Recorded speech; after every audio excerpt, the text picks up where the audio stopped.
Hi everyone, this is Mariana, trainer and technical documentation developer at In-House Solutions.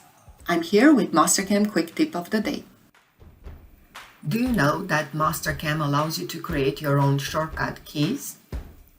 The benefit is that you can use a shortcut key to open the function rather than select a function from a ribbon with the mouse.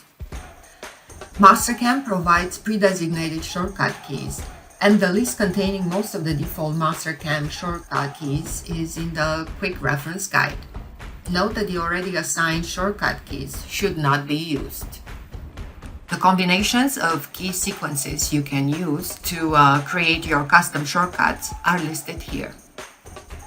In my example, I'm going to create a shortcut key for line endpoints command. To do that, right mouse click in the ribbon bar. I'm going to select Customize the ribbon.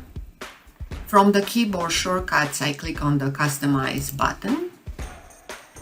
And in the categories, I'm going to select wireframe and I'm going to find the line endpoints command. In the press new shortcut keys, I'm going to press first Alt-L. As you could see, this combination is already assigned to planes. Instead, I'm going to press Ctrl and L. This combination is not assigned. I can just assign it. And close, OK. And then in Mastercam, I can just press Ctrl and L, and that opens line endpoints. This concludes the quick tip of the day. Thank you for watching.